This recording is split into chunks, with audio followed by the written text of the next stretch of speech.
Welcome to this edition of Clinical Clips, an accredited continuing education activity. This brief expert video will spotlight the daily hot topics from the conference. Welcome to episode 3 of Clinical Clips from IAS 2023. I'm Julian Gold, Senior Staff Specialist at the Albion Centre in Sydney and a Clinical Professor of Medicine at the University of Sydney. Our first study tonight will be dealing with the relationship between integrase inhibitors and TAF and their relationship with the risk of developing hypertension or dyslipidemia. And we'll be using data from the RESPOND study, and then they analysed 9,700 patients and 2,900, or around 30% of these people, developed hypertension over the time that they were observed, which was around 40,000 person years of follow-up. And when they looked at various combinations of treatments they were on, including integrase inhibitors with TAF or integrase without TAF, or TAF separately with various other types of antiretroviral therapy, they found that use of TAF with, or use of integrase inhibitors with or without TAF was associated with hypertension. But when they adjusted for time-updated BMI, body mass index, this attenuated the risk and made it non-significant. The second was looking at dyslipidemia, and this was in just over 5,000 people, of whom about 50% developed dyslipidemia over 20,000 patient years of follow-up. And they found that the current use of TAF with or without integrase inhibitors was associated with dyslipidemia. But again, that when adjusted for body mass index, it was a non-significant association. So in conclusion, they decided that in the RESPOND study, that body mass index attenuated the association between integrase inhibitors and TAF with hypertension, although it was still significant, but TAF and not integrase inhibitors was associated with incident lipidemia. In our second study, again using the RESPOND cohort, the idea was to look at the relationship between body mass index and the risk of diabetes. So again, they looked at 20,000 patients, of whom about 780 or 4% developed diabetes during the time of observation. And in this study, they found that the increasing use of integrase inhibitors was directly responsible for the development of diabetes and also an increasing body mass index in comparison to those patients who were not using integrase inhibitors. So the bottom line of this study is that patients who were using integrase inhibitors in the RESPOND study had a 48% increased incidence of diabetes compared to both protease inhibitors and also non-nucleoside reverse transcriptase inhibitors.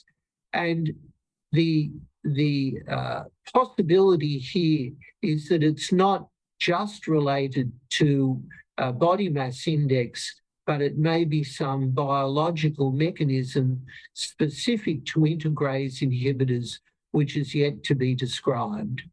Our third study tonight, again, is looking at comorbidities. And in this case, the question really is that while we know patients with HIV have a much higher risk of developing atherosclerotic cardiovascular disease.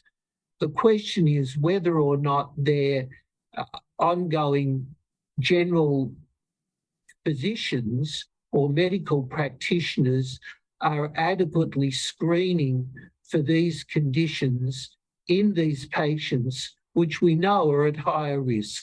So this study was done primarily in San Francisco, and what they essentially found was that about 77% of patients with HIV had undergone a complete assessment for atherosclerotic cardiovascular disease. And while antihypertensives, about 99% were screened for hypertension and 69% had hypertension, only 39% of these patients were prescribed an antihypertensive. And also only about 44% were prescribed a statin of those who were eligible. And when we looked at cholesterol screening, again, that those patients who were at higher risk of developing hypercholesterolemia were undertreated, again, by a lower use of statin. And this can be related to the REPRIEVE study, where we know that even those patients who were not usually eligible for statins significantly improved and had a lower risk of cardiovascular disease when they were taking this particular statin that was described in the REPRIEVE study. The next study that we looked at was the 96-week update of the change in weight and BMI associated with switching from bictegravir, FTC, TAF to a dolutegravir-based regimen, and to show whether or not that made a difference in increased or change in weight or BMI. So patients who were on bictegravir plus any other combination, which included either TAF, TDF, or abacavir, had a lower risk of weight gain compared to those patients who were on dolutegravir plus any other combination like FTAF, abacavir 3TC, or just 3TC alone. The only difference in this group was those patients who were taking dolutegravir and rilpivirine didn't have an increased weight gain in comparison to those that were on the bictegravir group. So it really depends on the combination that patients are taking as to whether they're developing weight gain and increase in BMI. Now, our final study was a prospective randomized trial to see whether or not patients who gained weight as a result of being treated with an integrase inhibitor, if those patients were changed to a protease inhibitor-based regimen, did that affect their weight gain? And basically, it was found that there was no reduction or no significant reduction in weight at 24 weeks, irrespective of whether they stayed on the integrase inhibitor or whether they changed to the protease or the boosted protease combination. So really, what needs to happen is that patients that have gained weight need to be counseled, and they need to go on a program of weight reduction rather than relying on changing their regimen in order potentially to reduce their weight, because if it's a protease inhibitor regimen, then it's unlikely to reduce weight.